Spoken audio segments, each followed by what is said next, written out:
नमस्कार मित्रांनो, कनेक्टेडमध्ये तुमचं स्वागत आहे. मुलांनो, आजच्या पाठातून आपण निर्देशक भूमिती बद्दल जाणून घेणार आहोत. निर्देशक भूमिती म्हणजे नेमके काय ते आपण एका उदाहरणावरून लक्षात करून घेऊया. एक मुलगा त्याच्या मित्रांसोबत क्रिकेट खेळत होता. तिथे एक आजोबा आले आणि त्या मुलाला म्हणाले, दत्ताभाऊ याच इमारतीत राहतात ना? तो मुलगा म्हणाला, हो, इथेच राहतात, दुसऱ्या मजल्यावर. त्यावर ते आजोबा म्हणाले, अरे, दुसऱ्या मजल्यावर नेमके कुठे? दुसऱ्या मजल्यावर मला 5 खिडक्या दिसत आहेत. त्यावर तो मुलगा म्हणाला, दुसऱ्या मजल्यावर डावीकडून दुसरी खिडकी. मुलांनो, घराचा क्रमांक सांगणे हे पुरेसे नसते, तर डावीकडून उजवीकडून कितवे हे सांगणे गरजेचे असते. मजला दुसरा व डावीकडून दुसरी खिडकी अशा 2 क्रमवाचक संख्या वापराव्या लागल्या. असे दत्ताभाऊंच्या घराच्या स्थानाचे केलेले वर्णन म्हणजे निर्देशक भूमितीतील मूळ संकल्पना. चला तर मग आजच्या पाठातून तुम्हाला पुढील गोष्टींची माहिती होईल. अक्ष, आरंभ बिंदू व चरण, प्रतलातील बिंदूचे सहनिर्देशक, अक्षांवरील बिंदूचे निर्देशक, समांतर रेषा, रेषीय समीकरणाचा आलेख. मुलांनो, प्रतल किंवा त्याला इंग्रजीत प्लेन असे म्हणतात. थोडक्यात एक पृष्ठभाग. त्यात एखादे निश्चित स्थान सांगायचे असेल तर सोयीच्या ठिकाणी एक आडवी संख्या रेष काढतात. ज्या रेषेला एक्स अक्ष म्हणतात. त्या रेषेलाच लंब असणारी दुसरी रेषा म्हणजे वाय अक्ष होय. दोन्ही रेषांच्या मध्यभागी ओ हे अक्षर असते, म्हणजेच ओरिजिन किंवा आरंभ बिंदू. एक्स अक्षावर ओ च्या उजवीकडे धन संख्या तर डावीकडे ऋण संख्या दाखवतात. वाय अक्षावर ओ च्या वरील बाजूला धन संख्या तर खालील बाजूस ऋण संख्या दाखवतात.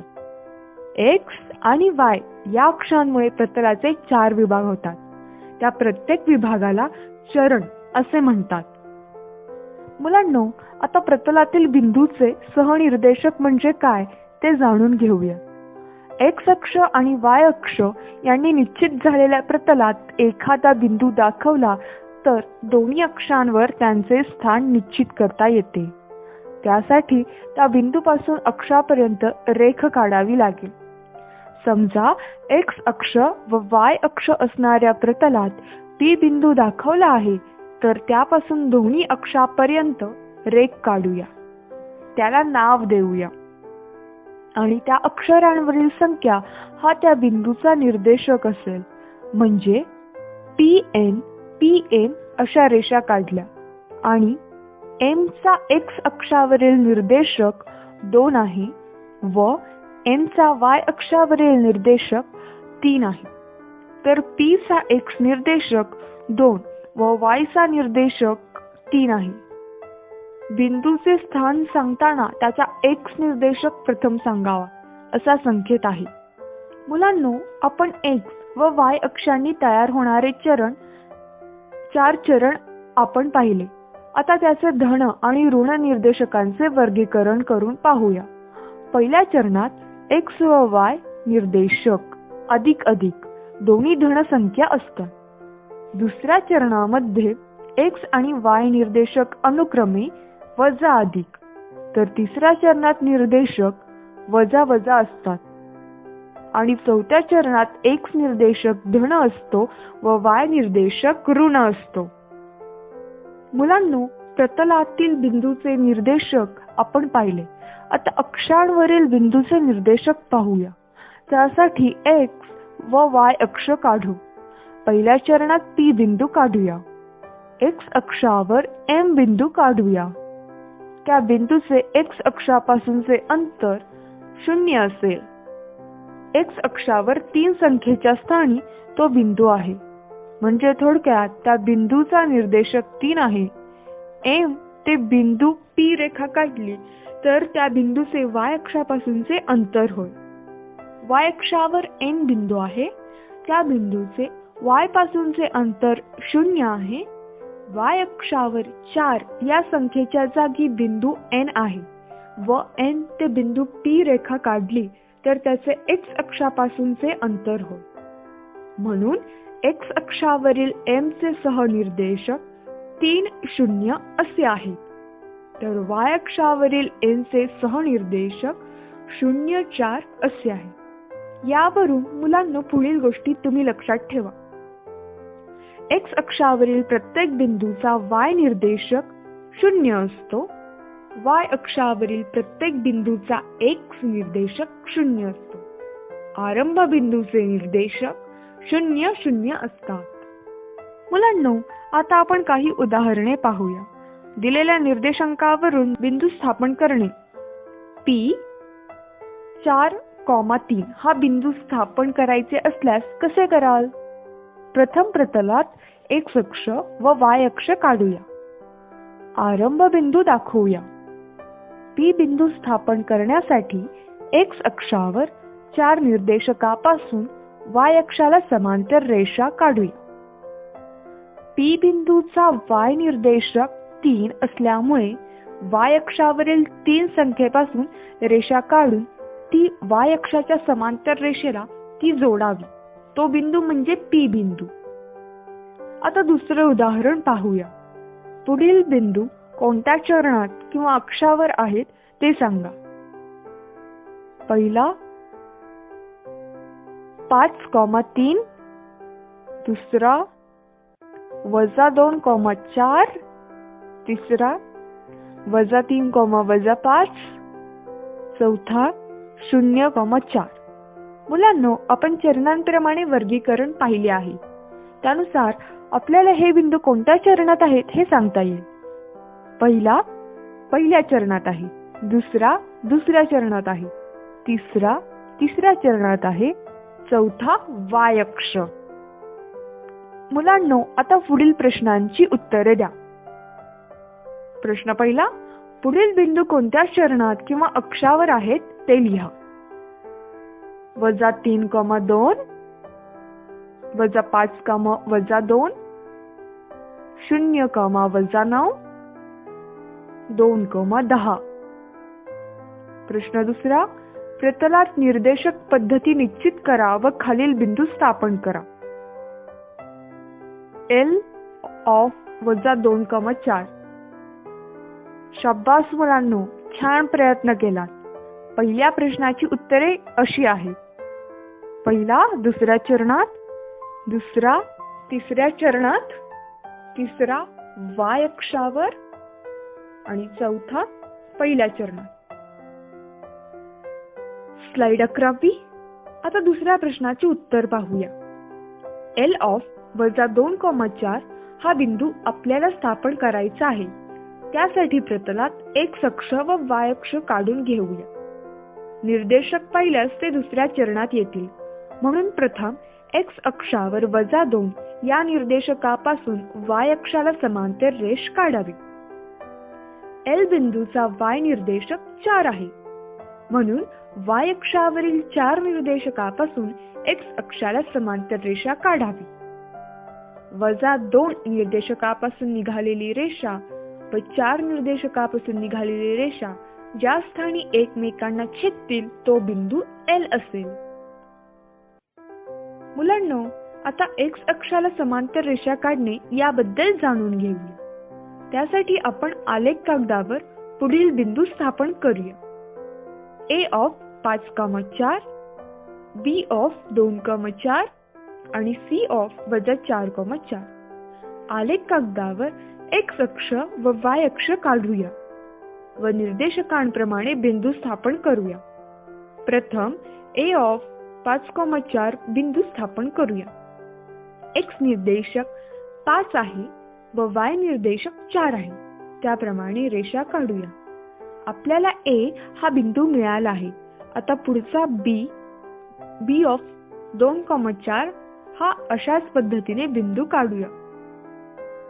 एक्स निर्देशक 2 आहे व वाय निर्देशक 4 आहे. त्याप्रमाणे दोन्ही अक्षांना समांतर रेषा काढूया. आपल्याला B बिंदू मिळाला आहे.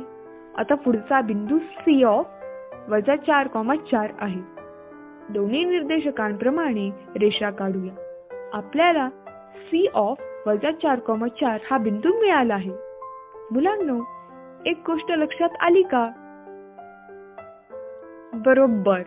सर्व बिंदूचा y निर्देशक हा सारखा आहे, त्यामुळे सर्व बिंदू एकाच रेषेवर आहेत. ही रेषा x अक्षाला समांतर आहे. या रेषेचे समीकरण y बरोबर 4 असे आहे. स्लाइड 13. मुलांनो, आता y अक्षाला समांतर रेषा काढणे याबद्दल जाणून घेऊ. त्यासाठी आपण आलेख कागदावर पुढील बिंदू स्थापन करूया. P(4,3), Q(4,2), R(4,4). आलेख कागदावर x अक्ष व y अक्ष काढूया व निर्देशकांप्रमाणे बिंदू स्थापन करूया. प्रथम P(4,3) बिंदू स्थापन करूया. x निर्देशक -4 आहे व y निर्देशक 3 आहे. त्याप्रमाणे रेषा काढूया. आपल्याला P हा बिंदू मिळाला आहे. आता पुढचा Q(4,2) हा अशाच पद्धतीने बिंदू काढू. x निर्देशक -4 आहे व y निर्देशक -2 आहे. त्याप्रमाणे दोन्ही अक्षांना समांतर रेषा काढू. आपल्याला Q बिंदू मिळाला आहे. आता पुढचा बिंदू R(4,4) आहे. दोन्ही निर्देशकांप्रमाणे रेषा काढूया. आपल्याला R(4,4) हा बिंदू मिळाला आहे. मुलांनो, तुमच्या एक गोष्ट लक्षात आली का? बरोबर. सर्व बिंदूचा x निर्देशक हा सारखा आहे, त्यामुळे सर्व बिंदू एकाच रेषेवर आहेत. ही रेषा y अक्षाला समांतर आहे. या रेषेचे समीकरण x बरोबर -4 असे आहे. स्लाइड 14. मुलांनो, आता आपण पाठाच्या शेवटाकडे आलो आहोत. आता आपण रेषीय समीकरणाचा आलेख कसा काढायचा ते माहित करून घेऊ. समजा x बरोबर 2 आणि y बरोबर -3 असे दिलेले आहे, तर या समीकरणाचे आलेख आपण पुढील पद्धतीने काढू शकतो. आलेख कागदावर x अक्ष व y अक्ष काढूया. x बरोबर 2 दिले आहे, त्यामुळे x अक्षावर 2 या निर्देशकांवर y अक्षाला समांतर रेषा काढूया. तसेच y बरोबर -3 दिले आहे, म्हणून y अक्षावर -3 या निर्देशकांवर x अक्षाला समांतर रेषा काढूया. अक्षांना समांतर काढलेल्या रेषा म्हणजे दिलेल्या समीकरणांचे आलेख आहेत. त्या रेषा एकमेकींना जिथे छेदतात तो बिंदू म्हणजे P होय. अशा प्रकारे P(2,3) हा बिंदू आपण समीकरणातून स्थापन केला. स्लाइड 15. आता उदाहरणार्थ 2x - y + 1 = 0 हे समीकरण दिले आहे. या समीकरणाचा आलेख काढू. त्यासाठी आपल्याला हे समीकरण सोडवावे लागेल. त्यामुळे आपल्याला x व y या निर्देशकांच्या किमती मिळतील. 2x - y + 1 = 0 हे थोडे सोपे करून घेऊया, म्हणजे सोडवूया. त्यामुळे आपल्याला y बरोबर 2x + 1 असे नवीन समीकरण मिळेल. आता x ला काहीतरी किंमत घेऊया. समजा x बरोबर 0 ही किंमत ठेवली तर 2 × 0 + 1 असे समीकरण तयार होईल.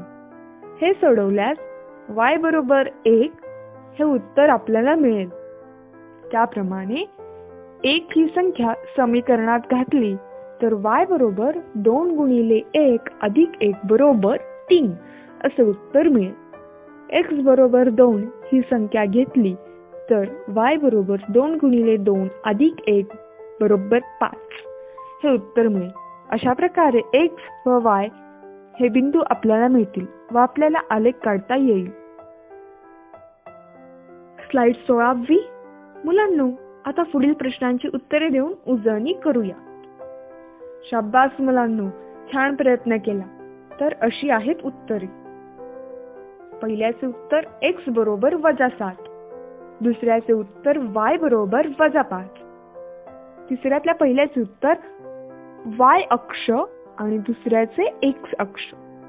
मुलांनो, अशा प्रकारे आपण हा पाठ पूर्ण माहिती करून घेतला आहे. आता पटापट पुढील प्रश्नांची उत्तरे देऊन त्याची उजळणी करूया. शाब्बास मुलांनो, छान प्रयत्न केलात. तर अशी आहेत उत्तरे. पहिल्याचं उत्तर y बरोबर 0, दुसऱ्याचं उत्तर तिसऱ्या चरणात, तिसऱ्याचं उत्तर a,0, चौथ्याचं उत्तर a,n. चला तर मित्रांनो, आज इथेच थांबू. मला खात्री आहे तुम्ही हा पाठ न कंटाळता मज्जा घेत शिकला असाल. धन्यवाद.